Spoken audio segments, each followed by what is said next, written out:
দুটো পায়ে ধরে আমি বারবার রিকোয়েস্ট করছি, বলাটা আমাদের দায়িত্ব, মানা এবং না মানা সেটা আপনার বিবেক। কথা বলুন ঠিক কি ঠিক না? অনুরোধ করছি ভাই, ওই যে যাহারা পিছনে বসে আছেন আপনাদের মাঝখানে লম্বা এক ফাঁকা জায়গা পড়ে আছে, দয়া করে প্লিজ একটু অনুরোধ করছি আপনারা যদি সামনে চলে আসতেন আল্লাহ খুব রাজি হতো। হ্যাঁ, আমাদের দেখতেও ভালো লাগতো। একটু চলে আসবেন দাদু ভাই। যদি আপনারা এদিকে সামনে না আসেন আমি নেমে গিয়ে আপনাদেরকে পায়ে ধরে নিয়ে আসবো। একটু আসুন না প্লিজ। ও ভাই, দাদু ভাই বলছে একটু চলে আসুন, সামনে চলে আসুন না বাবা। ভাই বুঝতে পারছি তো,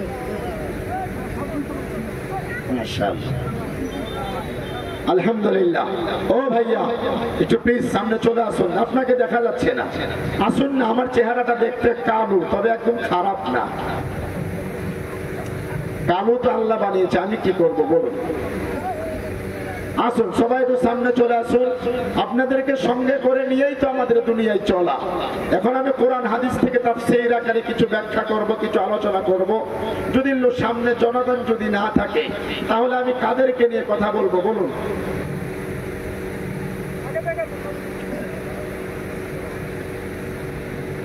মানে সামনে যদি প্রচুর লোক হয় তাহলে বক্তার কথা বলে ভালো লাগে এবং জনগণের কথাটা শুনেও ভালো লাগে। সামনে ফাঁকা যদি জায়গা থাকে তাহলে কথা বলেও ভালো লাগে না, শুনেও ভালো লাগে, মানে ভালো লাগছে না। এজন্যই আমি আপনাদেরকে ভাই কথা বলার সূচনা একটু মনে কষ্ট নিয়েন না। আল্লাহর নবী জানিয়েছেন, ক্বালা মান তামাসসাকা বিসুন্নতি ইনদা ফাসাদি উম্মতি ফালাহু আজরু মিয়াতি শাহীদ। নবীজি জানিয়েছেন পৃথিবীর মাটিতে এমন সময় আসতেছে যে সময়ের মধ্যে तमाम পৃথিবীতে আমার উম্মত মুসলমানেরা এই দুনিয়াতে এক অশান্তির বেড়াজালে পৃথিবীতে আবদ্ধ হয়ে যাবে।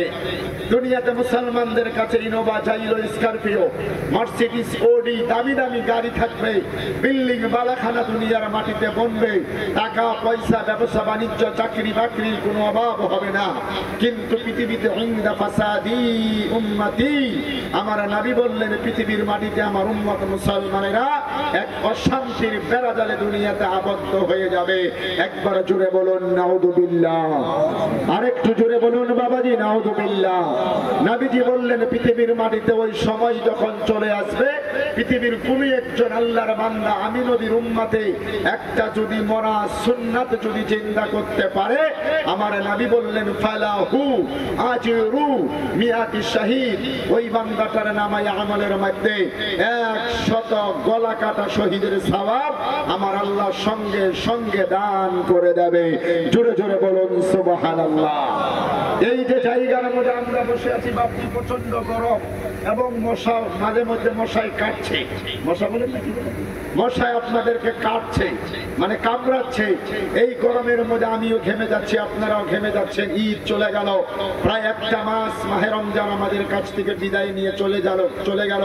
আমরা ঈদের আনন্দ উপভোগ করলাম। এই গরমের মধ্যে গভীর রজনীতে কবরস্থানকে কেন্দ্র করে আজকের মাহফিলটা কোনো মসজিদ, মাদ্রাসা, ঈদগাহ, কোনো মাকাতিব তথা এটা তাবলিগি কোনো জলসা নয়। আজকের জলসাটা হলো কবরস্থান উপলক্ষে। পবিত্র কুরআনুল কারীম থেকে 3টা আয়াত আমি আপনাদের খিদমতে তিলাওয়াত করেছি।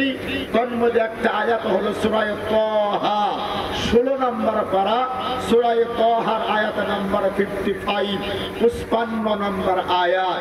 যে আয়াতটা আমরা প্রায় 100% মানুষের আমাদের জানা আছে। ইনহা খালাকনাকুম ওয়া ফিহা নুঈদুকুম। আমার মুরব্বি দাদু ভাই বসে আছেন, প্রায় 60-70 বছর বয়স হয়ে গেল। জীবনে কত মানুষকে কবরস্থানে নিয়ে গিয়ে এরকম হাতের মধ্যে এক মুষ্টি বালু হাতের মধ্যে মাটিটা নিয়ে এই দোয়াটা পড়ে। এটা কোনো দোয়া না, এটা হচ্ছে কোরআন শরীফের সূরা তাহা 55 নম্বর আয়াত। হাবিব সাহেবকে জিজ্ঞেস করে দেখবেন আমরা পড়ি কি পড়ি না বাবা। কবরস্থানের সামনে মানুষকে কবরের মধ্যে দিয়ে এই দোয়াটা পড়া হয়, বিসমিল্লাহি ওয়া বিল্লাহি। এরকম বডির মধ্যে, বুকের মধ্যে হাত দিয়ে বলা হয় বিসমিল্লাহি ওয়া বিল্লাহি ওয়া আলা মিল্লাতি রাসূলিল্লাহ। এই দোয়াটা আপনাদের দেশে পড়ে তো বাবজি? বলুন প্লিজ একটু পরে তো নাকি? মানে কবরের মধ্যে লাশ দিয়ে দেওয়া হলো, সকল কিছু কমপ্লিট। ইমাম সাহেব অথবা যে জানেতে কবরে নেমে লাশের এরকম বুকের মধ্যে হাত দিয়ে আমাদের এরকম হাতটা দিয়ে বলা হয় না, বিসমিল্লাহি ওয়া বিল্লাহি ওয়া আলা মিল্লাতি রাসূলিল্লাহ, আল্লাহর নামে রাসূলের গাড়িতে তোমাকে উঠিয়ে দিয়ে চলে যাচ্ছি। এই দোয়াটা পড়ার পর উপরে বাঁশ দিয়ে হাতের মধ্যে মাটি নিয়ে সকলেই দাঁড়িয়ে আছে। ইমাম হুজুর দোয়া পড়ছে কি, মিনহা খালাকনাকুম, আল্লাহ নরম জায়গার মধ্যে অ্যাটাক করে বলে, বান্দা যেই মাটিটা তুমি হাতের মধ্যে নিয়ে কবরস্থানের মধ্যে দিতে যাচ্ছ, তুমিও এই মাটির দ্বারাই তোমাকে সৃষ্টি করা হয়েছে। অফিহা নুঈদুকুম, এই মাটির ভিতরেই তোমাকে একদিন শোয়া দেওয়া হবে। অমিনহা নুখরিজুকুম তারাতান উখরা, আরেকটা দিন এই কবর থেকে তোমাকে উঠানো হবে। আমি এখন তাফসিরে যাচ্ছি না, একটু পরে যাচ্ছি। এই যে কোরআন শরীফের আয়াত, জিন্দেগীর সমস্ত হিসাব শেষ হয়ে যাবে দুনিয়ার। আল্লাহর ফেরেশতা হযরত আজরাইল আমার আপনার কাছে যখন চলে আসবে, দুনিয়ার জিন্দেগির থেকে যখন আমরা আখিরাতের জিন্দেগিতে চলে যাব, প্রথম মঞ্জিল নবীজি বলেছেন তার নাম কবরস্থান। সেই কবরস্থানকে কেন্দ্র করে আজকে আপনাদের অত্র এই মুর্শিদাবাদ জেলার অন্তর্গত এই ভগবান পাড়া এই এলাকার মধ্যে দাঁড়ার কান্দি এই কবরস্থানকে কেন্দ্র করে আজকের এই মাহফিলের মধ্যে আমি ওয়াইস করুনি আসামের জমিন থেকে এসে গুরুত্বপূর্ণ ভূমিকায় কিছু কথা বলবো। কিন্তু সেই কথা বলার আগে আমার আল্লাহ পাকের দরবারে শুকরিয়া আদায় করছি যে আল্লাহ তাবারাক ওয়া তাআলা আজকের পৃথিবীর অশান্তময় পৃথিবী অগ্নিগর্ভা বিশ্বের পরিবেশের মধ্য দিয়েও এই গভীর রজনীতে প্রচন্ড গরমের মধ্যে আল্লাহ পাকের কোরআনুল কারীমের ময়দানে কিছুটা সময় আমাদেরকে বসার মতো অ্যাবিলিটি, যোগ্যতা, তৌফিক যে আল্লাহ পাক দান করলেন, এই হৃদয়ের সবটুকু নাবেগুজার করে দিয়ে আকাশ বাতাসকে জানিয়ে দিয়ে আল্লাহকে হাজির ও নাজির দিলে সকলেই এক বাক্যে ইমানের বলে বলিয়ান হয়ে সকলেই জোরে সোরে বলুন আলহামদুলিল্লাহ। আলহামদুলিল্লাহ। এই আওয়াজে ওয়াজ হবে না, সবাই সিংহ পুরুষের মতো সবাই বলুন। পৃথিবীতে আমরা যে মুসলমান, পৃথিবীর মাটিতে মুসলমানদের ইমানি আওয়াজ হতে হবে সিংহের মতো। কিন্তু আজকে তামাম পৃথিবীর মাটিতে মুসলমানদের ইমানি যে আওয়াজ, সেটা হয়ে গেল বাপজি বিড়ালের মতো, বিড়ালের মতো। আজকে দুনিয়ার জমিনের মধ্যে মুসলমানদের ইমানি আওয়াজ হওয়া প্রয়োজন ছিল সিংহের মতো। আজকে ইমানি আওয়াজগুলি আমাদের হয়ে গেছে বিড়াল। বিড়াল চিনেন তো নাকি বাবা? এই বাড়িতে যে থাকে মেও মেও করছে, কি বলুন আপনারা এটাকে? বিড়াল। মাশাআল্লাহ, বুঝতে পেরেছেন তো মোটামুটি কথাটা? আজকে তামাম পৃথিবীতে আমরা মুসলমানদের ইমানি আওয়াজ হয়ে গেছে বিড়ালের চাইতে আরো নিম্নগামী। সম্মানিত প্রিয় হাজিরিন, এজন্য আমি আপনাদের খিদমতে বলবো একটা কথাই কথা মনে পড়ে যায়। আজকের থেকে প্রায় 20 বছর আগে, মনে করেন আজকে ভারতবর্ষের মাটিতে 3 তালাক বাতিল করা হলো, কাশ্মীরের 370 অনুচ্ছেদ বাতিল করা হলো, আমাদের আসামের জমিনে মাদ্রাসাগুলি বন্ধ করে দেওয়া হচ্ছে, মসজিদগুলি আসামের মাটিতে জিসিবির ধারায় ভেঙে চুরে চুরমার করে দেওয়া হচ্ছে বুলডোজার লাগিয়ে। গত বছর 2023 সালে ফেব্রুয়ারি মাসের 9 তারিখ ছিল, আসামের 997টা সিনিয়র মাদ্রাসা সরকারিভাবে বন্ধ করে দেওয়া হয়েছে। 327টা কওমি বড় বড় মাদ্রাসা সরকার তালা লাগিয়ে দিয়েছে। তামাম ভারতবর্ষের মাটিতে এই যে ওয়াকফ বোর্ড, এই সংশোধনী বিলটাকে এনে আজকে আপনাদের এই আঞ্চলিক কবরস্থান এমন দিন হয়তো বা চলে আসতে পারে, আগামী 5 বছরের মধ্যে আপনি যখন মারা যাবেন আপনার লাশটাকে সরকারিভাবে কবরস্থানের মধ্যে দাফন করতে দেওয়া হবে না, কারণ এটা সরকারের কর্মচারী নিয়োগ দেওয়া হবে, এটা সরকারের খাতায় চলে যাবে। এমন দিন হয়তো বা আশা ভারতের মাটিতে চলে আসতেছে, কিন্তু আমরা চুপচাপ হয়ে বসে আছি, আমাদের এখনো ঘুম ভাঙছে না। কথা বলুন ঠিক কি ঠিক না বাপজি? আজকের থেকে প্রায় 19 বছর আগের কথা একটা কথা মনে পড়ছে আমার।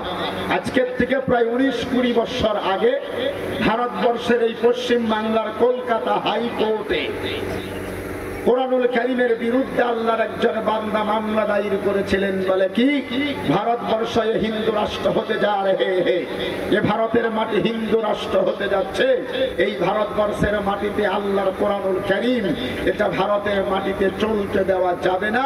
কোন একজন আল্লাহর বান্দা কলকাতা হাইকোর্টে কোরআনের বিরুদ্ধে মামলা দায়ের করেছেন। আমার কথা বুঝতে অসুবিধা হচ্ছে বাপজি? না না, আজকের থেকে 4 বছর আগে, কত বছর? মাত্র মানে 4 ইয়ার, 4 বছর আগে ভারতের লখনৌর ওয়াসিম রেজভি নামে এক কুলাঙ্গার কোরআনের 26টা আয়াতের বিরুদ্ধে দিল্লি সুপ্রিম কোর্টে কেস করেছিল। জানা আছে আপনাদের? জানা আছে। অনেকেই হয়তো বা মিডিয়ার মাধ্যমে জেনেছেন, অনেকেই নাও জানতে পারেন। ওয়াসিম রেজভি কোরআনের 26টা আয়াতের বিরুদ্ধে মামলা দায়ের করা হয়েছিল সুপ্রিম কোর্টে। তবে শুকরিয়া, ভারতবর্ষের দিল্লি সুপ্রিম কোর্ট থেকে কোরআনের পক্ষে রায় এসেছিল। বলুন আলহামদুলিল্লাহ। আলহামদুলিল্লাহ। এই যে কোরআন শরীফের বিরুদ্ধে মামলাটা করা হলো, বলে ভারতের মাটিতে কোরআনুল কারীমকে চলতে দেওয়া হবে না। তদানীন্তন সময় আজকের থেকে 20 বছর আগে ভারতবর্ষের দিল্লি জামে মসজিদ, অনেকেই চেনেন আলহামদুলিল্লাহ, দিল্লি জামে মসজিদের ইমাম ছিলেন হযরতে মাওলানা শাহ আব্দুল্লাহ বুখারী রাহমাতুল্লাহি আলাইহি। একবার জোরে জোরে বলুন সুবহানাল্লাহ। এই যে হযরতে মাওলানা শাহ আব্দুল্লাহ বুখারীর পর্যন্ত খবর চলে গেল দিল্লি পর্যন্ত। বলে কলকাতা হাইকোর্টে আল্লাহর কোরআন শরীফের বিরুদ্ধে কেউ না কেউ মামলা দায়ের করেছে। উনি একদিন জুমার নামাজের খুতবা দিতে গিয়ে, জুমার নামাজে মেম্বার ইমাম খুতবা দেয় কি দেয় না হুজুরে? খুতবা দিতে গিয়ে দিল্লি জামে মসজিদের মেম্বার থেকে উনি বক্তব্য দিয়েছিলেন মাত্র 5 মিনিট সময়। বলে, এই ভারতবর্ষের পার্লামেন্টের গাদি যাহারা দখল করে বসে আছো, দিল্লির পার্লামেন্ট থেকে শুরু করে পশ্চিম বাংলা কলকাতার অ্যাসেম্বলি পর্যন্ত শুনে রাখো, কোরআনের বিরুদ্ধে কলকাতা হাইকোর্টে কেউ মামলা দায়ের করেছে। এই কেসটা কোর্টে উঠবে, দুই পক্ষের উকিল থাকবে, সম্মুখে জজ বসা থাকবে, উকিলে কেস মামলা লড়বে। কোনো না কোনো জজ এর একটা সিদ্ধান্ত দিতে হবে, হবে কি হবে না? উনি বলতেছেন যদি কলকাতা হাইকোর্টের কোনো একজন জজ যদি এই সিদ্ধান্ত যদি দিয়ে দেয়, বলে কোরআন শরীফ ভারতবর্ষের মাটিতে ব্যান করা হলো, বন্ধ করে দেওয়া হলো, এই সিদ্ধান্ত যদি কলকাতা হাইকোর্টের কোনো জজে যদি দেয়, আমি আব্দুল্লাহ বুখারী শুধু দিল্লি জামে মসজিদের ইমাম নই, আমি তামাম হিন্দুস্তানের প্রায় তদানীন্তন সময় উনি বলতেছেন প্রায় 20 কোটি মুসলমানের ইমাম হয়ে বলতেছি, আমি আব্দুল্লাহ বুখারী দিল্লি থেকে কলকাতা যাব, সেই জজ যেই বাড়িতে ঘুমিয়ে আছে সেই তার বাড়ির বেডরুমের ভিতরে চলে গিয়ে সেই জজের গলার ধরে রাস্তায় নামাবো, সেই জজের গলার মধ্যে পাড়া দিয়ে তার জিহ্বাটাকে ছিঁড়ে ফেলে কলকাতার রাজপথের কোন কুত্তা দিয়ে খাওয়াবো। জোরে জোরে বলুন নারায়ে তাকবীর, আর জোরে বলুন নারায়ে তাকবীর। এই যে মাওলানা শাহ আব্দুল্লাহ বুখারী দিল্লি জামে মসজিদের মধ্যে মাত্র 5 মিনিটের বক্তব্য, মাত্র কিছু সময়ের মধ্যে তামাম পৃথিবী ভাইরাল হয়ে গেল। কলকাতা হাইকোর্টের যদি কোনো জজে এই রায় যদি দিয়ে দেয়, আমি আব্দুল্লাহ বুখারী তার গলার মধ্যে পাড়া দিয়ে তার কণ্ঠ নালী পর্যন্ত ছিঁড়ে ফেলে কলকাতার কোনো কুত্তা দিয়ে খাওয়াবো। এই বক্তব্যটা তামাম পৃথিবী ভাইরাল হয়ে যাওয়ার পর আজকে 20 বছর অতিবাহিত হয়ে গেল, আজ পর্যন্ত সেই মামলাটা কলকাতা হাইকোর্টে আর উঠে নাই, সরকারিভাবে এটাকে ডিসমিস করে দেওয়া হয়েছে। জোরে বলুন সুবহানাল্লাহ, আরো জোরে বলুন, আরো জোরে। আল্লাহ রাব্বুল আলামিন বলেন, ইউরিদুনা আইয়ুতফিউ নূরাল্লাহি বিআফওয়াহিহিম ওয়াল্লাহু মুতিম্মু নূরিহি ওয়ালাউ কারিহাল কাফিরুন। একবার চিৎকার করে জোরে জোরে বলুন সুবহানাল্লাহ। এই দুনিয়ার জমিনের মধ্যে আমার আল্লাহ রাব্বুল আলামিন কোরআনুল কারীমের মধ্যে বলেন, সূরা তাওবার মধ্যে আমার আল্লাহ বলেন, মধ্যে 11 নম্বর পৃষ্ঠার প্রথম নম্বর লাইনের 3 নম্বর রুকুর 33 নম্বর আয়াত এটা। এই আয়াত কোরআন শরীফের মধ্যে আমার বন্ধুগণ 28 নম্বর পারা সূরায়ে বন্ধুগণ সফ 11 নম্বর পৃষ্ঠা সূরায়ে সফের 8 নম্বর আয়াত এটা 1 নম্বর রুকুতে কোরআন শরীফের 2 জায়গার মধ্যে এই আয়াত আমার আল্লাহ পাক নাযিল করেছে। জোরে জোরে বলুন সুবহানাল্লাহ। আল্লাহ রাব্বুল আলামিন বলেন ইউরিদুনা ইউফিউ অ্যাটেনশন প্লিজ। এই মুসলমান যুব বন্ধুরা, বারবার তোমাদের দুটো পায়ে ধরে আমি বিনম্রভাবে একজন মুসাফির মানুষ, একজন আল্লাহর দ্বীনের খাদিম হয়ে তোমাদের দুটো পায়ের মধ্যে বিনম্রভাবে অনুরোধ করে যাচ্ছি। এবার আমি আলোচনার দিকে ঝুঁকে গেছি। আমি তোমাদেরকে বলছি বসে পড়ো, প্লিজ সিট ডাউন। আর বাইরে রাস্তা ঘাটে দলের দলে তোমরা ঘোরাঘুরি করবে না। এই যে দেখেন দল দল ঘোরাঘুরি করছে এই কিশোর ছেলেগুলি। এ বাবা, এ বাবা, এদিকে এদিকে এদিকে এদিকে, এ বাবা এদিকে আসো, বসো। কোন এলাকায় আসলাম গো বাস করতে? এখন খাওয়া দাওয়া করছে না, 1 ঘন্টা পরে করবে। এদিকে আসো, আসো রে বাবা, এদিকে আসো না। ছি ছি ছি ছি ছি। এ বাবা, এদিকে আসবা না, গিয়ে পায়ে ধরতে হবে, বলো। এখন খাবার দাবার কিসে? খাবার 9টা থেকে 12টা পর্যন্ত খাবার দাবার বন্ধ। এদিকে ঠিক আছে, খারাপ হয় না মানে বক্তব্য তো রেগুলার হয় এখানে, প্রত্যেক দিন হয়। কথা বলো, প্রত্যেক দিন হয়। খাবার দাবার ডেলি তো 3 বেলা খাচ্ছি না। গরুর গোশত চলে গেল, খেলাম তো, 1 ঘন্টা পরে খেলে কি মরে যাবো? কথা বলে না, মরে যাবো নাকি? ও যুব বন্ধুরা, এদিকে প্লিজ, এদিকে চলে আসুন। এখানে একটা পর্দা থাকলেও আমি দেখতাম না, চোখ দিয়ে দেখলে ঝামেলা। মাশাআল্লাহ, বসে পড়ো। ও ভাই, এদিকে চলে আসো, এদিকে এদিকে এদিকে। ও ভাই, এদিকে আসো, এদিকে। ভাই ভাই ভাই বলছি, ভাই বলছি, আসো, ছোট ভাই বলছি। ও ভাই, 60ওয়ালা ভাই চলে গেল। আল্লাহুম্মা,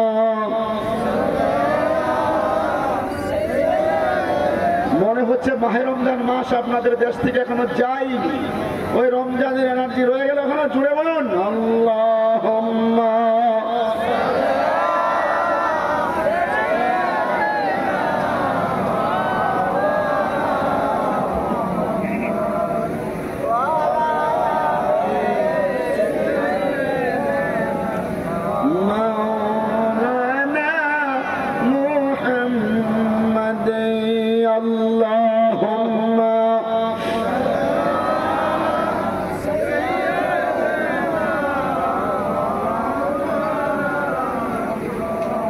আপনি কোথায় যাচ্ছেন বাবা?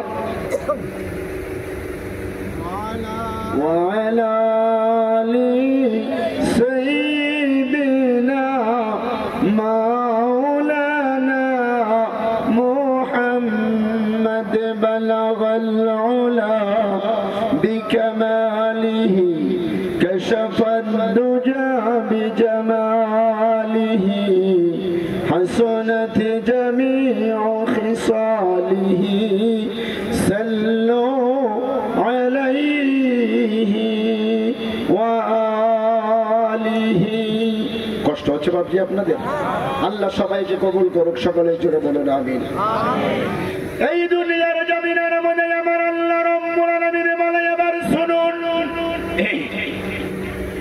আমার আল্লাহ বলেন ইউরিদুনা আইয়ুতফিউ নূরাল্লাহি বিআফওয়াহিহিম। কোরআন শরীফের 2 জায়গার মধ্যে এই আয়াতটাই আমার আল্লাহ পাক এমন সুন্দর করে আমার আল্লাহ দিয়ে দিলেন।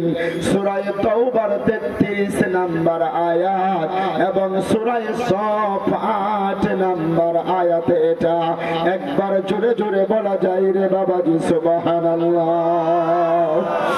আল্লাহ রাব্বুল আলামিন বলেন, নবী গো, এই দুনিয়ার জমিনের মধ্যে আইয়ুফিউ, ফুৎকার বুঝেন আপনারা? হাবিব স্যার আপনি দিবেন বাবাজি, আমি কিছু কথা আপনার কাছে ট্রান্সলেশন করে জেনে নিতে হবে। মানে আমার দেশের যে ভাষা, প্রত্যেক দিন আমি জন্তু ভাষা দিয়ে আপনার মানে এনে করে বয়ান করু, ওয়াজ করু। আমার অসমের একটু পার্সোনাল ভাষা আছে, এই ভাষাটো মই যদি আপনাদের খিদমতত বয়ান করু, একটা কথাও আপনাদেরকে বুঝি না পাই, মই একটু জানি। কিছু বুঝতে পেরেছেন বাবজি? এই ভাষাটো আমার অসমের ভাষা, মানে অসম মানে আসাম, এটা হচ্ছে আমার আসামের ভাষা। এইটু ভাষা দিয়ে যদি মই আপনাদের খিদমতত বয়ান করু বা ওয়াজ করু, একটা বক্তব্য আপনাদেরকে বুঝি না পাবো। তার মানে বুঝি না পাবো, বিলকুল বুঝি না পাবো, মানে তার মানে বুঝতে পারবেন না। সেজন্য আমি হাফিজ সাহেবকে কাছে রাখছি, যদি কোনো কথা বলতে মানে আমাকে জানতে হয়, এনার মুখ থেকে ট্রান্সলেশন করে আমি জেনে ডেলিভারি দেওয়ার চেষ্টা করবো। এই জায়গার মধ্যে যদি একটা মোমবাতি চিনেন আপনারা, মোমবাতি বলুন, মোমবাতি চিনেন বাবা? মোমবাতি যদি এখানে লাগানো হয়, আর আমি যদি দাদু ভাইকে বলি যে দাদু মোমবাতির আগুনটা নিভিয়ে দাও, কি করে দাও? নিভিয়ে দাও। তাহলে দাদু কি এই মোমবাতির আগুনটা বিমানের জন্য ভীষণ চালাতে হবে? ফ্যান ফ্যান মানে ফ্যান টানাতে হবে? কি করতে হবে? কি বলে এটাকে বুঝিনি, এটাকে বলা হয় মানে মোমবাতির আগুন লাগে লাগানো আছে, মানে আগুন নিভে গেল। আল্লাহ এটাকে উদাহরণ দিয়ে ভাবে সুন্দর করে জানাতে চাই বলে পৃথিবীর মানুষ রে, এই দুনিয়ার জমিনের মধ্যে ইসলাম বিদ্বেষী যারা, ফেরাউনের মতো পৃথিবীর মাটিতে যাহারা বেঈমান হবে, তাদের মেন্টালিটি হলো, তাদের নিয়ত হলো, তাদের চিন্তা এবং চেতনা হলো দুনিয়ার জমিনের মধ্যে ইসলামের উপহার, ইসলামের উপহার, আবার বলি ইসলামের উপহার, কোরআনের উপহার, মসজিদে মাদ্রাসা কবরস্থানের উপহারটা দুনিয়ার জমিনের মধ্যে মুখের ফু দিয়ে নিভিয়ে দিতে চায়। কিন্তু আল্লাহ বলে আল্লাহু মুতিম্মু নূরিহি, আমি আল্লাহ চাই কিয়ামত পর্যন্ত পৃথিবীর মাটিতে ইসলামের উপহার, কোরআনের উপহার, মসজিদের উপহার, মাদ্রাসার উপহার, কবরস্থানের উপহারটা দুনিয়ার জমিনের মধ্যে কিয়ামত পর্যন্ত আমি আল্লাহ জ্বালাবই। জোরে জোরে বলুন সুবহানাল্লাহ, আরো জোরে বলুন সুবহানাল্লাহ। কথাটা বুঝতে পেরেছেন? ওয়ালাউ কারিহাল কাফিরুন, তাতে কাফেরদের অন্তরের মধ্যে যতই যন্ত্রণা হোক না কেন, একবার জোরে বলুন সুবহানাল্লাহ। এই দুনিয়ার জমিনের মধ্যে ফেরাউন 400 বছর ক্ষমতার মধ্যে বসেছিলেন, মিশরের বাড়িতে 400 বছরের মধ্যে তামাম জিন্দেগিতে একটা বারের জন্য ফেরাউন অসুস্থতা অবলম্বন করে নাই। 400 বছর ক্ষমতার চেয়ারের মধ্যে বসে বলে দিয়েছিলেন আনা রব্বুকুমুল আলা, এই দুনিয়ার আমি সবচাইতে বড় রব এবং খোদা। মিশরের বাড়িতে অনেকেই তাকে খোদা বলে মেনে নিয়েছিলেন, কিন্তু নিজের প্রাণ প্রিয় স্ত্রী হযরত আসিয়া রাদিয়াল্লাহু তাআলা আনহা, আল্লাহর বান্দা, এই আল্লাহর নাফরমান ফেরাউনকে খোদা বলে মেনে নেয় নাই। জোরে জোরে বলুন সুবহানাল্লাহ। 400 বছরের মধ্যে এই দুনিয়ার জমিন থেকে ইসলাম বিদায় করতে পারে নাই। মুসা নবীকে দুনিয়ার জমিনের মধ্যে ধ্বংস করতে পারে নাই, নমরুদ পারে নাই। 90 আবু জেহেল পৃথিবীর মাটিতে আল্লাহর নবীকে মেরে ফেলার জন্য একবার নয়, দুইবার নয়, কমস কম ও পশ্চিম বাংলার সম্মানিত মুসলমান বাবারা, অ্যাটেনশনের সহিত কথাটা শুনে যাও। রাতের বেলা দুনিয়ার জমিনের মধ্যে আল্লাহর নবীকে মেরে ফেলার জন্য কমস কম 82 বার আবু জেহেল টার্গেট করে নিয়েছিলেন।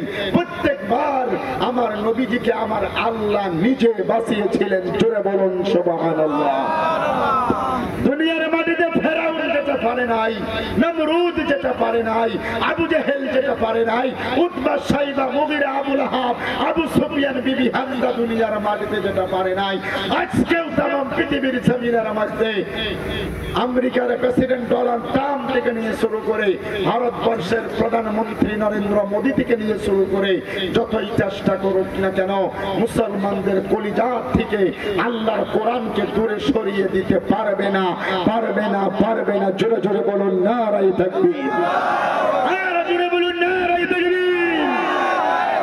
এই দুনিয়ার জমিনের মধ্যে যতদিন আকাশের মধ্যে সূর্য উদিত হবে, যতদিন পৃথিবীর মাটিতে চন্দ্র উদিত হবে, কিয়ামত যতদিন পর্যন্ত দুনিয়াতে না আসবে, আল্লাহর দুনিয়ার জমিনের মধ্যে, আল্লাহর আকাশের নিচে, আল্লাহর জমিনের উপরে আল্লাহর আজান মসজিদের মধ্যে 5 ওয়াক্ত আজান হবে, মাদ্রাসার মধ্যে কোরআন হাদিসের তালিম চলবে।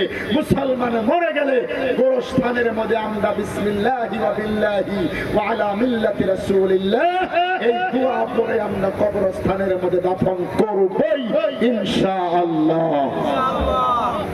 কষ্ট হচ্ছে বাপজি আপনাদের? আল্লাহর পিয়ারা বান্দা মুসলমানের, আমি আপনাদেরকে একের পরে একেবারে জায়গার মধ্যে নিয়ে যাইতেছি।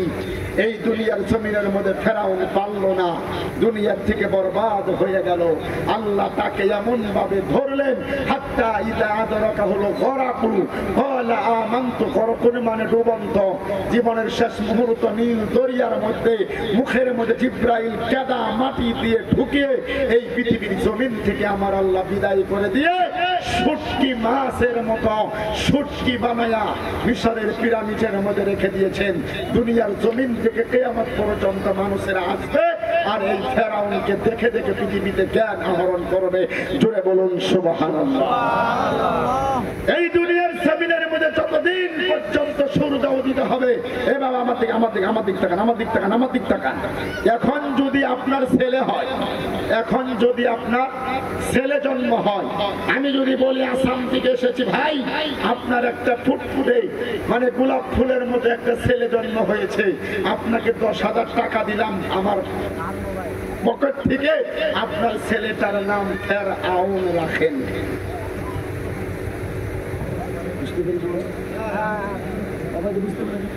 কি বলছি বলেন দিদি? কেউ রাখবে কেন? নামটা তো খারাপ না, কোরআনের মধ্যে 4 জায়গার মধ্যে নাম দেওয়া আছে ফিরআউন, আইন ওয়াও নুন। কেন নাম রাখবে না বলেন? কোনদিন চিন্তা করেছেন আজ পর্যন্ত? না সত্যি করে বলেন, কোনদিন চিন্তা করেছেন? যদি আপনি আমাকে টাকা 1 লক্ষ দেন, বলে ভাইস কুরুনি সাহেব আপনার ছেলে জন্ম পেয়েছে, 1 লক্ষ টাকা দিলাম, ছেলেটার নাম নমরুদ রাখেন।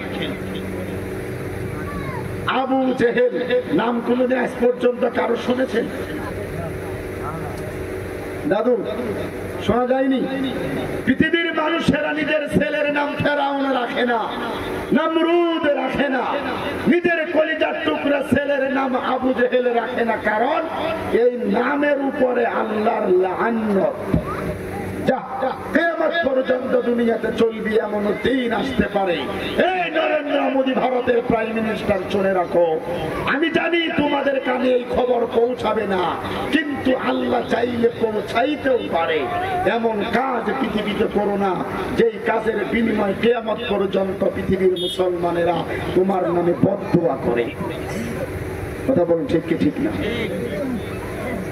সম্মানিত আল্লাহর পেয়ারা বান্দা নবীর উম্মত মুসলমানেরা গো, এই দুনিয়ার জমিনের মধ্যে আমার আল্লাহ রব্বুল আলামিন বলেন, পৃথিবীর মানুষের শুনে রাখো, আজকে থেকে 1,500 বছর আগে এই দুনিয়ার জমিনের মধ্যে আমার নবী, আপনার নবী, নবীদের নবী, বিশ্ব নবী জনাবে মুহাম্মদুর রাসূলুল্লাহ সাল্লাল্লাহু আলাইহি ওয়াসাল্লামের উপরেও মক্কার কাফির বেঈমানেরা এমন ভাবে জুলুম, অত্যাচার আর নির্যাতন চালিয়েছিলেন। জোরে জোরে বলুন নাউযুবিল্লাহ। আল্লাহ রাব্বুল আলামিন মানে ওয়াইদিয়াবকুরু বিকাল্লাযীনা কাফারু লিয়ুসবিতুকা আও আমার জাহান বাবা দিয়ে চলে গেছে। এই বন্ধ করছেন নাকি? আল্লাহ রাব্বুল আলামিন বলে ওয়াইদিয়াবকুরু বিকাল্লাযীনা কাফারু লিয়ুসবিতুকা আও ইয়াকতুলুকা আও ইউখরিজুকা ওয়া ইয়ামকুরুনা ওয়া ইয়ামকুরুল্লাহ ওয়াল্লাহু খায়রুল মাকিরিন। চিৎকার করে সবাই জোরে জোরে বলেন মুসলমান সুবহানাল্লাহ। এই দুনিয়ার জমিনের মধ্যে আমার আল্লাহ বলেন, নবী গো, পৃথিবীর মধ্যে মক্কার কাফের বেঈমানেরা একবার নয় দুইবার নয় ওই দারুন নাদওয়ার বৈঠকের মধ্যে মক্কার কাফের বেঈমানেরা আল্লাহর নবীর বিরুদ্ধে একটা নয় দুইটা নয় রে বাবা, কমাস কম তিনটা সিদ্ধান্ত আমার নবীজির বিরুদ্ধে মক্কার কাফের বেঈমানেরা নিয়ে নিলেন। এক নাম্বার সিদ্ধান্তটা আমার আল্লাহ জানিয়ে দিলেন, নবী গো লিয়ুসবিতুকা, তার মানে হলো আমরণ কারাদণ্ড। এই পৃথিবীতে আমার নবীজিকে মক্কার কাফেরেরা জেলখানার মধ্যে ঢুকিয়ে দেবে, তার মানে মক্কার জমিনের মধ্যে ইসলামের দ্বীনের প্রচার করতে দেবে না। ওগো পশ্চিম বাংলার মুর্শিদাবাদের মুসলমান আমার বাবাজিরা গো, আল্লাহর নবী এবং 53 জন সাহাবায়ে কেরাম সহ ওই মক্কার কাফির বেঈমানেরা শিয়াবি আবি তালিবের কেন্দ্রীয় জেলখানার মধ্যে আমার নবীজিকে বন্ধুগণ বেষ্টন করে জেলখানার মধ্যে ঢুকাইয়া দিলেন। একবার জোরে বলা যায় রে বাবাজি নাউযুবিল্লাহ। ওই আল্লাহর নবী এবং নবীজির সাহাবায়ে কেরামদেরকে ওই জেলখানার মধ্যে খাবারও দেওয়া হতো না, পানিও দেওয়া হতো না রে বাবা। খাবারের অভাবে নবী এবং নবীর সাহাবায়ে কেরামের পেট এবং পিঠের মাংসটা একাকার হয়ে গিয়েছিল। নবীর সাহাবায়ে কেরামে গাছের বন্ধুগণ আমার ভাইয়েরা গো, গাছের শালগুলি চিবিয়ে খেতে খেতে খেতে খেতে এদের পায়খানা প্রস্রাব পর্যন্ত ছাগল বকরির মতো হয়ে গিয়েছিলেন। জোরে জোরে বলুন নাউযুবিল্লাহ। আল্লাহর নবীর বিদমতে ওই নবীর সাহাবায়ে কেরাম বলেন, নবী গো ওয়ায়াকুলুনা মাহু মাতা নাসরুল্লাহ। ওগো আল্লাহর নবী গো বলে দাও বলে দাও আমার আল্লাহর তরফ থেকে আমাদের উপরে কোন সময় রহমত আসবে। ওগো পশ্চিম বাংলার মুসলমান আমার বাবারা, আমার আল্লাহ নবীজিকে জানাইয়া দিলেন, বলেন নবী গো আলা ইন্না নাসরাল্লাহি করিব। আমার বন্ধুগণ আল্লাহ জানাইয়া দিলেন, বলেন নবী গো আমি আল্লাহ পাকের সহায়, আমি আল্লাহ পাকের নসরত একেবারেই আপনার নিকটবর্তী। জোরে জোরে বলুন সুবহানাল্লাহ। আর জোরে বলুন সুবহানাল্লাহ। নারায়ে তাকবীর, নারায়ে তাকবীর। দিন ইসলাম, দিন ইসলাম জিন্দাবাদ, জিন্দাবাদ। দিন ইসলাম, দিন ইসলাম। আল কোরআনের আলো, সবাই জোরে বলুন আল কোরআনের আলো। নারায়ে তাকবীর, নারায়ে তাকবীর। দিন ইসলাম, দিন ইসলাম। নারায়ে তাকবীর। মুহতারাম বুজুর্গ দোস্ত সম্মানিত প্যারা হাজরিন, আমার আল্লাহ পাক আমার নবীকে জানাইয়া দিলেন, বলেন নবী গো আলা ইন্না নাসরাল্লাহি করিব। এই পৃথিবীর জমিনের মধ্যে আমি আল্লাহ পাকের সহায়, আমি আল্লাহ পাকের নসরত একবারে আপনার নিকটবর্তী। ও পশ্চিম বাংলার সম্মানিত সুশিক্ষায় শিক্ষিত আমার মুসলমান যুবক বাপজির ভাইয়েরা, টেনশনের সহিত কথাটা শুনে যাও রাতের বেলা। ও চাচা, ও চাচা, চাচা please sit down. No no চাচা প্লিজ নো, বসুন। কষ্ট হচ্ছে আপনাদের? জি ভাই, খারাপ লাগছে আপনাদের? ভাই 100% মানুষের মন এই দুনিয়াতে আল্লাহর নবীও জয় করতে পারে নাই, আমিও পারবো না। কি কথা বুঝতে পেরেছেন? 100% মানুষের মন জয়। ভারতবর্ষের প্রাক্তন রাষ্ট্রপতি, ভারতবর্ষের মিসাইল ম্যান যাকে বলা হয়, আমি আজকে সায়েন্স বিজ্ঞানের দিকে যাইনি, তবু একটু বলে যাচ্ছি। এই ভারতবর্ষ আজকে তাম পৃথিবীর 228টা রাষ্ট্রের মধ্যে মাথা উঁচু করে যার জন্য দাঁড়িয়ে আছে তার নাম ভারতবর্ষের missile doctor APJ Abdul Kalam sir. মাহতারাম বুজুর্গ দোস্ত, উনিও ভারতবর্ষের 100% মানুষের মন জয় করতে পারে নাই। আমি কি পারবো? পারবো? যত মানুষ সেখানে বসে আছেন সবার কাছে ভালো লাগবে এটা ব্যাপারটা না। যদি তাই ভালো লাগতো আল্লাহর নবী কোরআন হাতে নিয়ে 3000-এর চাইতে বেশি বার আবু জেহেলকে কোরআনের দাওয়াত দিয়েছিলেন। জোরে বলুন সুবহানাল্লাহ।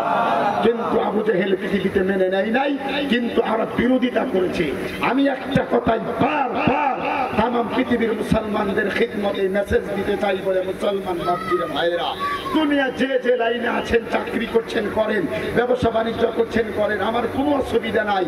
যে যে লাইনে আছেন কাজ করে যান, কিন্তু ইসলামের ব্যাপারে, দ্বীনের ব্যাপারে মুসলমানদেরকে পৃথিবীর মাটিতে স্টাবলিশ করার জন্য পৃথিবীর মুসলমান এক হতে হবে। কে বেরেলি, কে দেওবন্দি, কে আহলে হাদিস, কে অমুক, কে তমুক, এই করে করে করে করে আজকে আমরা অনেকেই পিছিয়ে গেছি। কথা বলেন ঠিক ঠিক না? আজ পর্যন্ত পৃথিবীর মাটিতে নামাজ 5 ওয়াক্ত পড়তে হয়। কোন বেরেলি মাওলানা, কোন দেওবন্দি মাওলানা, কোন আহলে হাদিসের মাওলানা কথা বলেছে যে নামাজ 4 ওয়াক্ত পড়লে হবে? একটু মানে আমি নামাজ 5 ওয়াক্ত ফরজ। আজ পর্যন্ত কোন মাযহাবের আলেম এটা নিয়ে দ্বিমত করে নাই। মাসে 1 বছরে 1 মাসের 30টা রোজা ফরজ। কোনদিন কোন আকীদাগত অন্য দিক মানে আকীদা কোন আলিম এটা নিয়ে বিরোধী মন্তব্য করেছে? জিন্দেগিতে যদি টাকা পয়সা আছে আপনি যাকাত দিতে হবে ফরজ, একবার হজ করতে হবে ফরজ। এর মধ্যে কোনো আকীদাগত কোনো দ্বন্দ্ব নাই। দ্বন্দ্ব হলো আমি কি কিয়াম করব কি করব না, আমি মোনাজাত করব কি করব না, হাত নামাজ পড়তে গিয়ে কপালে বাঁধবো না বুকে বাঁধবো না নাভির মধ্যে বাঁধবো, এই নিয়ে দ্বন্দ্ব। কথা বুঝেন আমার? মানে পাল্টা পাল্টি হচ্ছে। নামাজ 5 ওয়াক্ত ঠিক আছে, এই নামাজ পড়তে গিয়ে নিয়ত মানবো কপালে না পেটে না বুকে না নাভিতে, এই নিয়ে দ্বন্দ্ব। একদল আহলে হাদিস, একদল বেরেলি, একদল দেওবন্দি, মানে এরকম ঝামেলা যুক্ত হয়ে দুনিয়া চলতে গিয়ে আজকে তাম হিন্দুস্তানের মাটিতে মুসলমানদেরকে বাস দিচ্ছে, বাস। কথা বলো ঠিক কি ঠিক না?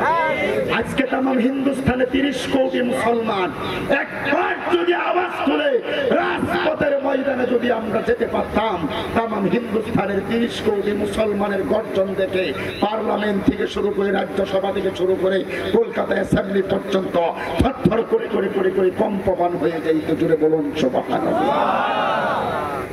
बुजुर्ग दोस्तों, जिस दौर पे मसा था ये दुनिया, आज हम भूल गए हैं उसी जमाना। दूसरों को जगाना याद रहा है, खुद होश में आना भूल गया। এটাই মূল কথা। जिस दौर पे मसा था ये दुनिया, आज हम भूल गए हैं उसी जमाना। दूसरों को जगाना याद रहा है, खुद होश में आना भूल गया। এবার আরেকটু সামনে চলুন।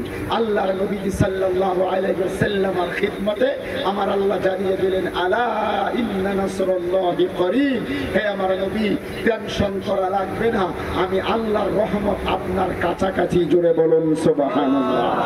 নবী আমার 3টা বছর কাল শিয়াবি আবি তালিবের জেলখানা, আমি নিজে 3 বার হজ বাইতুল্লাহ করেছি বাবা। আমি 3বারই সেই জেলখানাটা দেখেছি। মক্কা আল মুকাররমায় কাবা বাইতুল্লাহ থেকে 3.5 কিলোমিটার দূর। এখনো সেই জেলখানাটা তালা লাগানো আছে। তদানীন্তন সময়ের কেন্দ্রীয় জেলখানা ছিলেন। আল্লাহর নবী 3 বছর জেলখানার থেকে 3টা বছর পর 53 জন সাহাবা একরাম নবীর সঙ্গে 11 জন মহিলা এবং 42 জন পুরুষ মানুষ সহ এরা বেরিয়ে গেলেন। কিন্তু কাফেরদের ষড়যন্ত্র এখনো থেমে রয় নাই। 2 নম্বর সিদ্ধান্ত কাফেরদের হয়ে গেল, ইয়াকতুলুকা। একটু জোরে বলুন বাবাজি নাউযুবিল্লাহ। ইয়াকতুলুকা। মক্কার কাফেরেরা মনে মনে সিদ্ধান্ত নিয়ে নিলেন, হে পৃথিবীর মানুষেরা, আমরা যদি মক্কার জমিনের মধ্যে প্রতিষ্ঠিত হতে চাই, এই মুহাম্মাদুর রাসূলুল্লাহ, এই মুহাম্মদ ইবনে আব্দুল্লাহকে দুনিয়ার জমিন থেকে আমরা কতল করতে হবে। আমরা নবীজিকে কতল করে ফেলবো। একবার জোরে বলুন বাবাজি নাউযুবিল্লাহ। এই খবরটা শুনে আপনার কি ভালো লাগলো? নবীজিকে কতল করার কথা শুনে অন্তরে আঘাত হলো কি হলো না? এবার একটু আমি একটু এভাবে আপনাকে একটু এভাবে একটু পরীক্ষা করতে চাই। আমার দিকে তাকান, ওদিকে যা মনে তাই হয়ে যাক। অনেকবার হাতে ধরে পায়ে ধরে বলেছি, আমি বলছি বলাটা আমার দায়িত্ব, মানাটা আপনাদের বিবেক, ঠিক না? আল্লাহ আমাদেরকে কবুল করুক, সকলেই জুড়ে বলুন আমিন। দয়ার নবী মায়ার নবীকে এই দুনিয়ার জমিনের মধ্যে ওই মক্কার কাফের বেঈমানেরা কতল করে দেওয়ার জন্য বন্ধুগণ 2 নম্বরে তারা সিদ্ধান্ত নিয়ে নিলেন, একবার, দুইবার, শুধু 3 বার, 5 বার, 10 বার শুধু ধৈরে বাবা। সিরাতে বিশ্বকোষ নামক কিতাবের মধ্যে লেখা হয়, আল্লাহর নবীকে মক্কার কাফের বেঈমানেরা কমস কম 70 থেকে 80 বার এই পৃথিবীতে মেরে ফেলার জন্য টার্গেট করে নিয়েছিলেন। একবার জোরে বলো মুসলমান নাউযুবিল্লাহ। আল্লাহর নবী, দয়ার নবী, মায়ার নবীকে আমার আল্লাহ মানান নবীকে, ওয়াল্লাহু ইয়াসিমুকা মিনাস। এই পৃথিবীতে আমি আল্লাহ রব্বুল আলামিন আপনাকে মক্কার কাফের বেঈমানদের হাত থেকে আমি আল্লাহ আপনাকে বাঁচাইব। ওগো আল্লাহর বান্দা নবীর উম্মত মুসলমানেরা গো, কোথায় কথা মনে পড়ে যায় রে বাবারা, যাদের দিলের মধ্যে সামান্যটুকু নবীর ভালোবাসায় আছে রে বন্ধুরা। আমাকে বলা হয়েছে, বলে হুজুর আমি প্রায় 8টা 40 এই জায়গার মধ্যে বসেছি রে বাবা, প্রায় 1 ঘন্টা সময় হয়ে গেল। আমি টোটাল কালেকশনের দিকে চলে যাব, আর টোটাল 1 ঘন্টা সময় আমি কথা বলবো, বয়ান করব। এর মাঝখান দিয়ে আমি আপনাদের খিদমতে 2টি কথা মেসেজ দিয়ে যেতে চাই। যাদের অন্তরের মধ্যে, যাদের দিলের মধ্যে সামান্যটুকু নবীর ভালোবাসা আছে রে বাবা, আল্লাহর নবী বলেন, লা ইউমিনু আহাদুকুম হাত্তা আকুনা হাব্বা ইলাইহি মিন ওয়ালিদিহি ওয়া ওয়ালাদিহি ওয়ান নাসি আজমাইন। একবার জোরে জোরে বলুন সুবহানাল্লাহ, আর জোরে বলুন সুবহানাল্লাহ। আমার নবী বলে গো, লা ইউমিনু পরিপূর্ণ মুমিন হতে পারবা না, আহাদুকুম হাত্তা আকুনা হাব্বা ইলাইহি মিন ওয়ালিদিহি, যত সময় পর্যন্ত আমি নবীজিকে ভালো না বাসবো। আল্লাহর নবী বলে, মিন ওয়ালিদিহি, তুমি তোমার মা এবং বাবার চাইতে, ওয়া ওয়ালাদিহি, তোমার আপন সন্তানাদির চাইতে, ওয়ান নাসি আজমাইন, আমার নবী বললেন তামাম পৃথিবীর মানুষের চাইতে যত সময় আমার নবীকে ভালোবাসা না যাইবে, আল্লাহর নবী বলে দিলেন এই দুনিয়াতে পরিপূর্ণ মুসলমান মুমিন হওয়া যাবে না। জোরে বলুন সুবহানাল্লাহ। ওগো পৃথিবীর দয়ার নবীর উম্মতেরা মুসলমানেরা গো, এবার যাদের দিলের মধ্যে আমার নবীজির ভালোবাসা বিদ্যমান,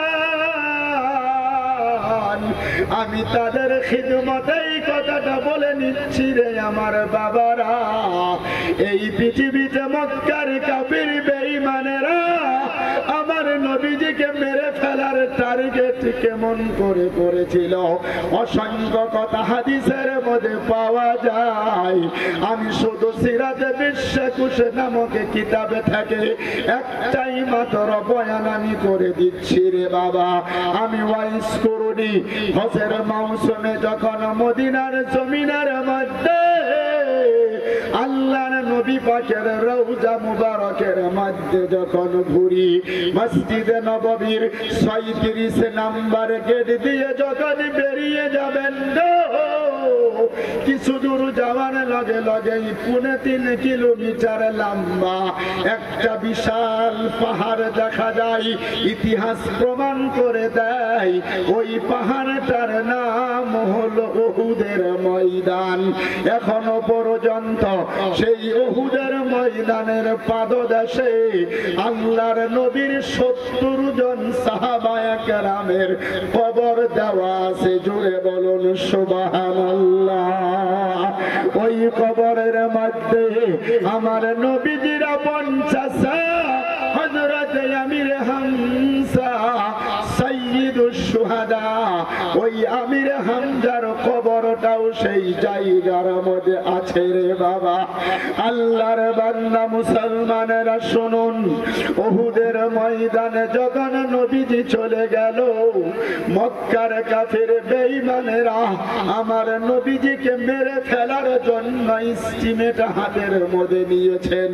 কিতাবের মধ্যে লেখা হয় ইবনে কুমাইয়া নামে একজন বেঈমান আমার নবীর কাছে যায় আর বারবার আমার নবীর কাছে গিয়ে বলে, এ মুহাম্মদ ইবনে আব্দুল্লাহ, বলো বলো বলো বলো বলো, এই পৃথিবীতে তুমি যখন বিপদের মধ্যে পড়ে যাও, এই দুনিয়াতে তোমাকে বাঁচাই বলে তোমার আল্লাহ।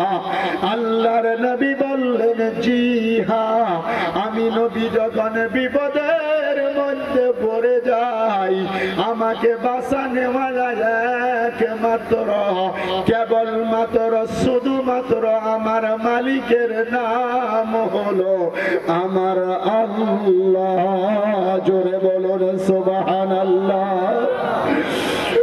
পৃথিবীর মুসলমানেরা গো, এই বিনে কুমাইয়া আমার নবীজিকে টিটকারি করে, ডাকে আর গালি দেয় আর বলে, রে মুহাম্মদ ইবনে আব্দুল্লাহ, আজকে উহুদের ময়দানের মধ্যে আমরা তোমাকে মেরে ফেলার জন্য প্রস্তুতি নিয়ে নিলাম। এই বলে আমার নবীজির চতুর্দিকে বেঈমানেরা দাঁড়ায়া গেলেন। ওরে আমার মুসলমান বাবাজিরা গো, কথাটা শুনে যাও রে বাবা। রাতের বেলায় আমার নবীজি মাঝখানে দাঁড়িয়ে আছে, চতুর্দিকে বেঈমানেরা আমার নবীজিকে বেষ্টন করে হাতের মধ্যে তীর নিয়ে বললাম নিয়া মেদা নিয়ে দাঁড়িয়ে গেল। ইবনে কুমাইয়া ডাকে আর বলে, ওরে মুহাম্মদ ইবনে আব্দুল্লাহ, বলো বলো বলো বলো বলো, এই মুহূর্তে তোমাকে আমাদের হাত থেকে বাঁচাইবে কে? ওরে আমার বাবাজিরা, বুঝে থাকলে বলুন তো, আমার নবীজিকে বাঁচানেওয়ালা মালিকের নাম কি? আর জোরে বলুন রে বাবা। আমার নবী ডাকে আর বলে, ওরে ইবনে কুমাইয়া রে, এই মুহূর্তে আমি নবীজিকে বাঁচানেওয়ালা মালিকের নাম হলো আমার আল্লাহ। ওই দিন আমার নবী ডাকে আর বলে, ওরে ইবনে কুমাইয়া রে, কিন্তু আজকে উহুদের ময়দানের পরিবেশ তো বেশি ভালো দেখা যায় না। ওগো আমার বাবারা, এই বয়ানটা আমি এবছর কোন জায়গার মধ্যে করিনি, কেন জানো জেহানের মধ্যে চলে আসতেছে। হয়তো ভাই আপনাদের নবী প্রেমের এই ভালোবাসাটা আল্লাহর দরবারে বুঝি কবুল হয়ে গেছে। নবী আমার ডাকে আর বলে, ওরে ইবনে কুমাইয়া রে, আজকে বুঝি উহুদের ময়দানের পরিবেশটা বেশি ভালো দেখা যায় না। আমি নবী যদি আজকে এই ময়দানে শহীদ হতে হয়, আর আমার নবী আল্লাহর নবী বলে, আমি নবীজি যদি পৃথিবীর জমিন থেকে যদি শহীদ হয়ে যাই, আর কিয়ামতের ময়দানে আমার আল্লাহ যদি আমি নবীজির কাঁচা রক্তের বিনিময় কিয়ামতের ময়দানে যদি আমার উম্মতকে আল্লাহ যদি মাফ করে দেয়, আমি নবী আমার উম্মতের মাফের জন্য একবার নয় দুইবার নয় রে বাবারা, আল্লাহর নবী বলে 100বার শহীদ হইতেও রাজি আছি।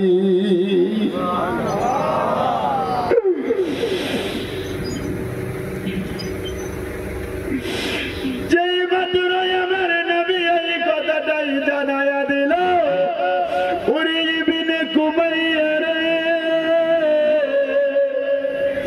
আমি নবী আমার উম্মতের লাগিয়া 100বার শহীদ হইতেও রাজি আছি। আল্লাহর নবী ডাকি আর বলে গো, ওরে আমার সাহাবারা রে, কই কই কই, নবী আমার কোন সাহাবাকেই কাছে দেখতে পাই না। কাফের বেঈমানরা এমন করে ইবনে কুমাইয়া অর্ডার দিয়ে দিল গো, বেঈমানেরা আমার নবীর দিকে তীরগুলো মারতে শুরু করে দিলেন। ওগো পশ্চিম বাংলার মুসলমান আমার বাবারা, বেঈমানেরা যখন আমার নবীর দিকে তীরগুলো যখন ছুড়তে আরম্ভ করে দিল, আমার নবীজি চতুর্দিকে মাথাটা ঘুরিয়ে দেখে কোন সাহাবা দেখা যায় না, শুধু বেঈমানেরা দাঁড়িয়ে আছে। হঠাৎ করে নবীজির সম্মুখে হযরতে আবু তালহা নামে একজন সাহাবা উপস্থিত হয়ে গেল। জোরে জোরে বলেন সুবহানাল্লাহ। এই দয়ার নবীর সাহাবা এই আবু তালহা নজর করে দেখি গো, এই তীরগুলি যদি আমার নবীজির শরীরের মধ্যে যদি লেগে যায় রে আমার বাবারা, আমার নবী তো পৃথিবীর জমিন থেকে বিদায় হয়ে যাবে। এই কথা মনে করে আবু তালহা ডাকে আর বলেন না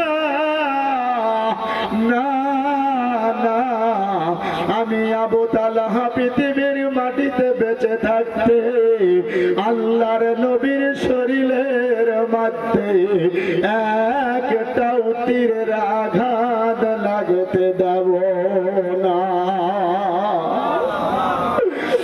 আমার নবীজিকে এমন করে বুকের মধ্যে জড়াইয়া ধরানি, বুঝেন তো বাবা, এমন করে বুকের মধ্যে আঞ্জা দিয়ে ধরলেন, জড়িয়ে ধরলেন। আল্লাহর নবীকে বুকের মধ্যে আবু তালহা জড়িয়ে ধরিয়ে ঘোরান দিয়ে নিজের পিঠটাকে তীরের সামনে তুলে ধরলেন। সিরাতে বিশ্বকোষ নামক কিতাবের মধ্যে লেখা হয়, এই তীরগুলো আবু তালহার পিঠের মধ্যে যখন গজ গজ করে যখন লেগে যায়, একটা নয় দুইটা নয় রে আমার বাবারা, কমপক্ষে 70 থেকে 80টা যুদ্ধের তীর হযরতে আবু তালহার পিঠের মধ্যে আল্লাহর নবীকে বাঁচাইতে গিয়ে লেগে গেল। একবার জোরে বলুন মারহাবা মারহাবা।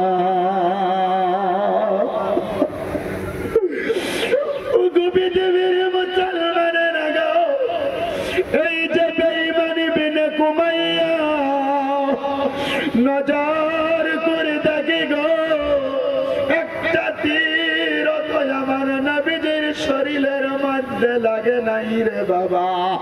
ইবনে কুমাইয়া আমার নবীজিকে পৃথিবীর জমিন থেকে মেরে ফেলার জন্য প্রস্তুতি নিয়ে নিল। এমন করে হাতের মধ্যে বল্লম তুলে ধরলেন। বল্লম বুঝেননি বাবা, লোহা দিয়ে লম্বা লম্বা বানানো হয়।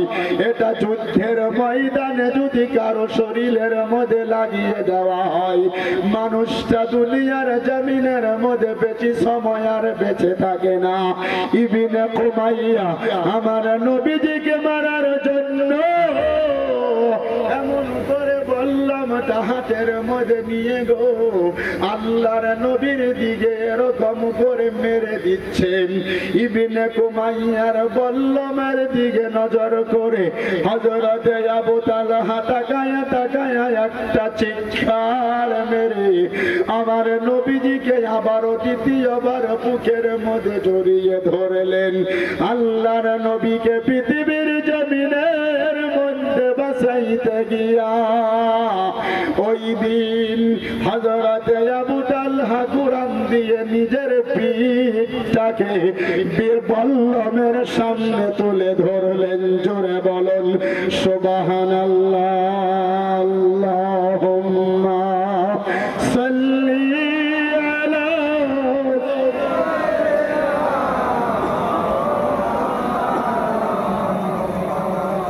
ওয়া আলা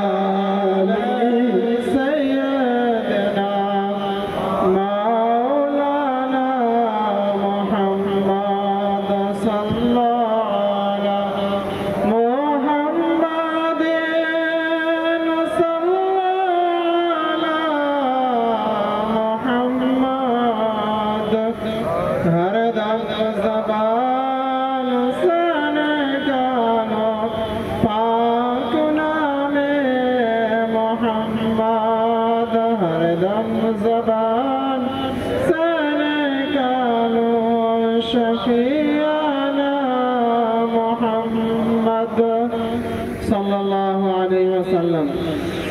ওগো আমার পৃথিবীর জমিনের মধ্যে বাংলার মুসলমানেরা গো দিলের কানটাকে খুলে দিয়েছে, হানটাকে মদিনার জমিনের দিকে ঘুরিয়ে দেন রে বাবা। হযরতে আবু তালহা এবারও নজর করে দেখে গো এই বল্লমটা যদি আমার নবীজির শরীরের মধ্যে যদি লেগে যায় আমার নবী তো পৃথিবীর জমিন থেকে বিদায় হয়ে যাবে। এই কথা মনে করে আল্লাহর নবীকে আবার বুকের মধ্যে এমন করে চাপা দিয়া জড়ায়া ধরিয়া কুরআন দিয়ে দ্বিতীয়বার নিজের পিঠটাকে বল্লমের সামনে তুলে ধরলেন। জোরে জোরে বলুন সুবহানাল্লাহ।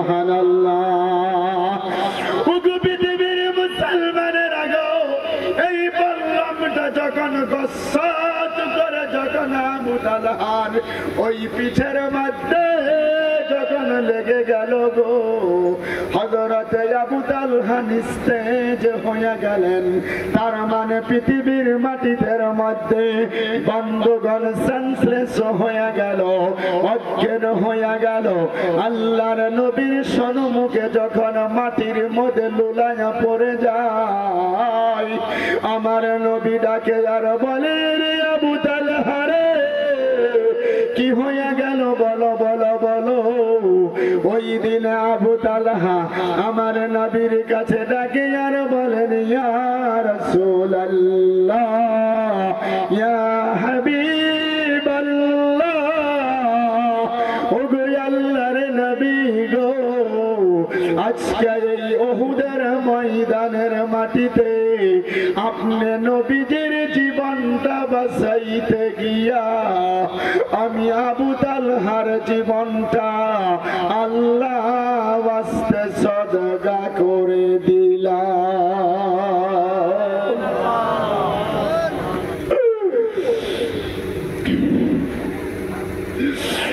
নবী আমার বলতেছেন আবু তালহা রে যাও যাও যাও,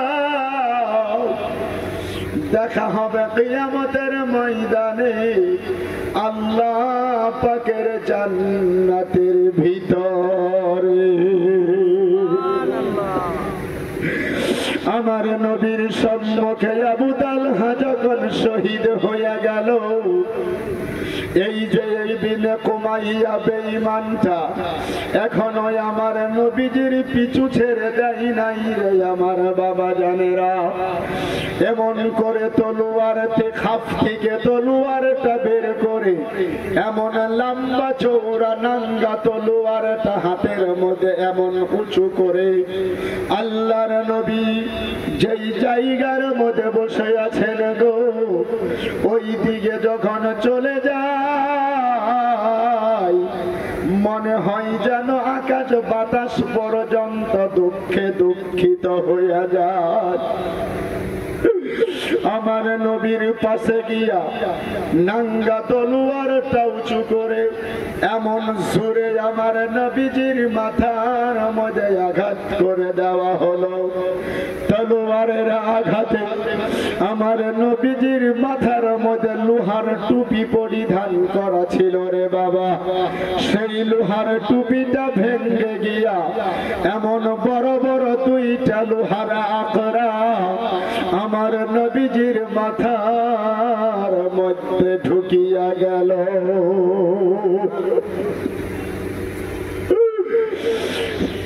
দয়ার নবী মায়ার নবী আমার এইরকম করে বরকতের দুইখানা হাত উঁচু করে এমন করে মাথার লোহার টুপিটা খুলিয়া মাথার মধ্যে এমন করে চাপা দিয়া ধরিয়া হাত দুখানা চোখের সামনে তুলে এনে আল্লাহর নবী নজর করে দেখে গো নবীজির দুইখানা হাত রক্ত দিয়া বুঝাই হইয়া গেছে। আমার নবী ডাকে আর বলে ওরে ইবনে কুমাইয়া রে কেন রে তোরা আমি নবীজির এমন করে মারলি?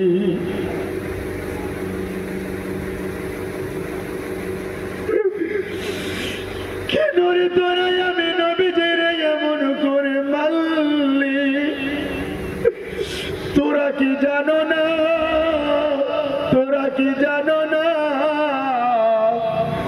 এই পৃথিবীতে আমি নবীজির মাথার এই রক্তটুকু মুছে দেওয়ার জন্য এই পৃথিবীতে আমি নবীর মা নাই, আমি নবীজির বাবাও নাই। কেন রে ধরো আমি নবীজির এমন করে বললি? আমি নবীর মাতার রক্তটুকু পৃথিবীতে মুছে দেওয়ার মতো কেউ নাই, মাও নাই, বাবাও নাই। ওগো পশ্চিম বাংলার মুর্শিদাবাদ জেলার মুসলমান বাবারা, আল্লাহর নবী এই কথা বলে বলে যখন হাউমাউ করে করে কান্দে, এই বেঈমানটা এখনো আমার নবীজিকে ছেড়ে দিল না। এতটুকুন একটা পাথর উহুদের মাটির থেকে উঠিয়া এমন করে আমার নবীর দিকে যখন পাথরটা মেরে দিল, এই দুশ্মন পাথরটা আস্তে আস্তে আমার নবীজির মুখে মুবারকের মধ্যে যখন লেগে গেল, পাথরের আঘাতে আমার নবীর মুখমণ্ডল থেকে দুখানা দন্দ মুবারক শহীদ হইয়া আল্লাহর নবীর সম্মুখে মাটির মধ্যে পড়িয়া গেল। আমার নবীজি পাগলের মতো হাউমাউ করে করে কান্দে, এদিকে বন্দুকানি বেনে কুমাইয়া উহুদের ময়দানে এলান করে জানায়া দিলেন কুতিলা মুহাম্মদ, কুতিলা মুহাম্মদ, কুতিলা মুহাম্মদ। জোরে বলুন নাউযুবিল্লাহ। আমার পৃথিবীর মুসলমানেরা গো, 10,000 বছর আগে আমার নবী মার জন্য বাবার জন্য কাঁদে। আজকের পৃথিবীর জমিনে এই পশ্চিম বাংলার মাটিতে এই ভগবান বলা এই এলাকার মধ্যে যত মানুষ জায়গার মধ্যে বসে আছেন রে বাবা, আমি আপনাকে চিনিও না জানিও না, এই মাজলিসে কার জানো মানা কার জানো পৃথিবীর মাটিতে বাবাও নাই, আমি সেটা জানি না, জানতেও চাই না রে বাবা।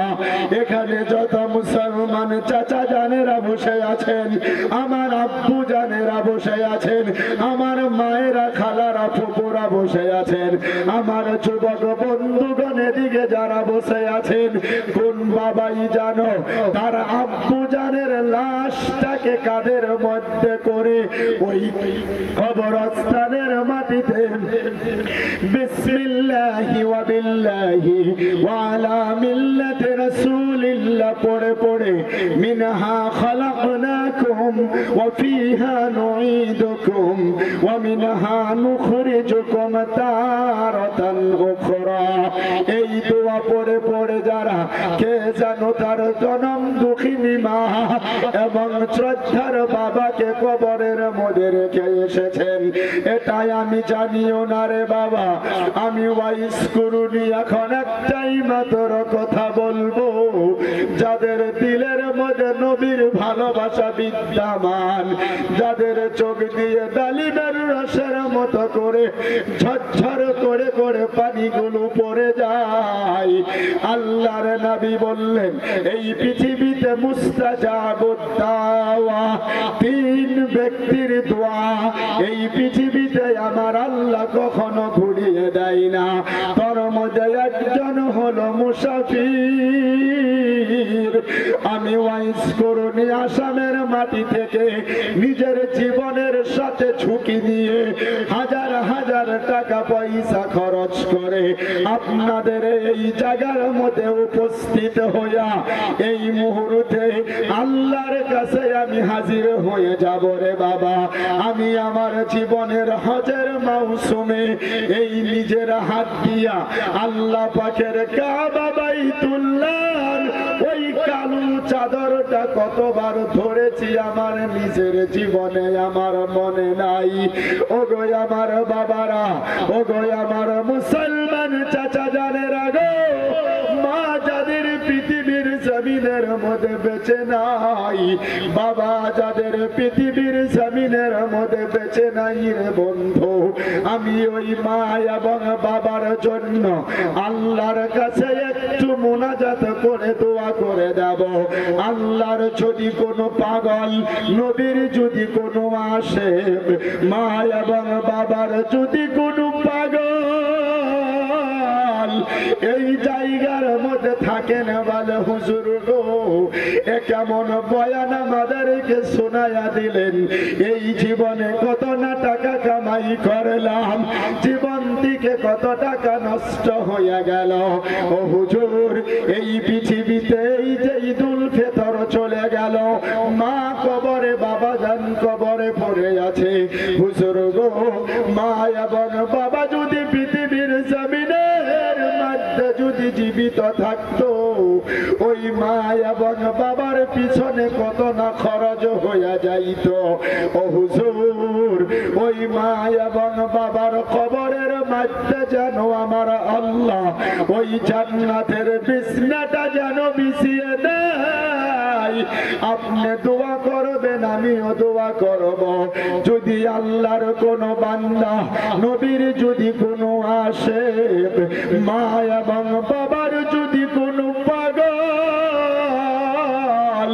এই জায়গার মধ্যে যদি থাকেন রে বাবা, লাভ দিয়ে দাঁড়িয়ে যাবেন মা এবং বাবার রূহের মাগফিরাতের জন্য, এই গোরস্থানের জন্য মাত্র 10,000 টাকা আমি গুনাহগার ওয়াইস করুনির হাতে দিয়ে যাবেন। আল্লাহর কাছে বরকতের দোয়া করব, আমি বয়ান করব, কথাটা সুশের সহিত বলে দিলাম রে বাবা। আসেন কোন আল্লাহর বান্দা, আসেন কোন নবীর আশিক, আসেন কোন মা এবং বাবার কোন পাগল কবরস্থানের জন্য মাত্র 10,000 টাকা দেনেওয়ালা, কোন মধ্যে মুজাহিদ, কোন আল্লাহর বান্দা, কোন ব্যবসা করেনেওয়ালা, কোন চাকরি করেনেওয়ালা, মা এবং বাবার কোন পাগল এই জায়গার মধ্যে যদি আসেন রে বাবা, লাভ দিয়ে দাঁড়িয়ে বলুন ইনশাআল্লাহ মারহাবা মারহাবা।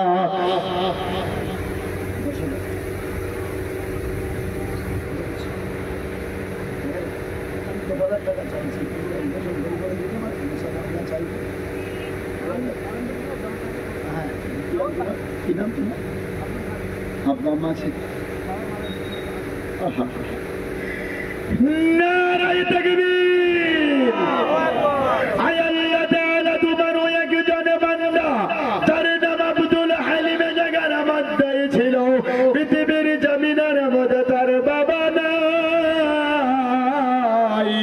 আয় আল্লাহ এই ছেলেটার চোখের মধ্যে পানি, তার বাবার রূহের মাগফিরাতের জন্য নওগাঁতে 1000 টাকা দান করে গেল।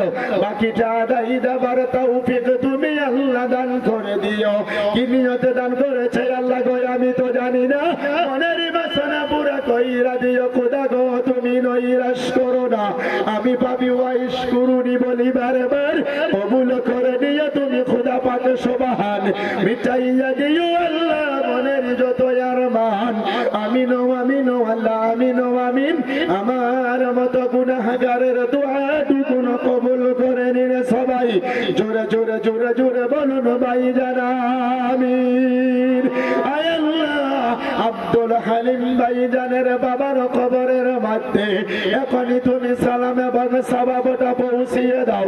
তার মা যদি জীবিত দেখে হায়াত দারাজ করে দাও আল্লাহ, কামাই রুজির মধ্যে তুমি আল্লাহ বরকত নাযিল করে দাও আমিন।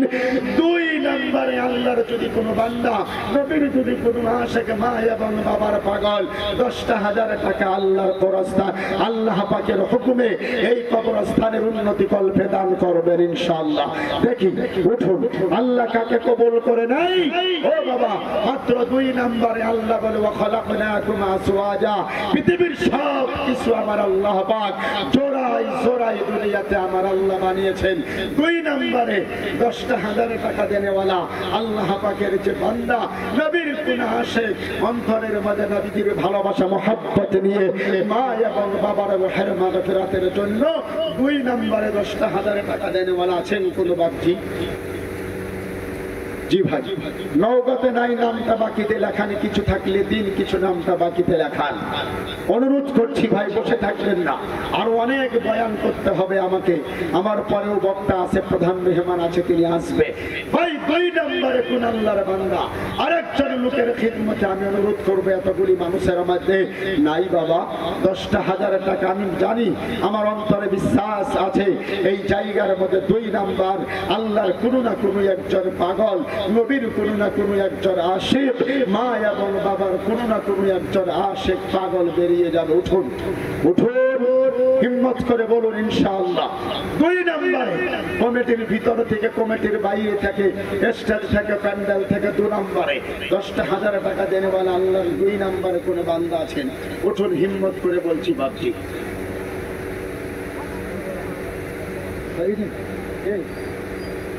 বলুন,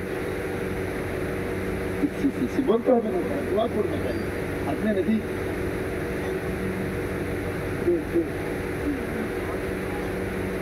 আব্বু মাশাআল্লাহ, আপনার নাম?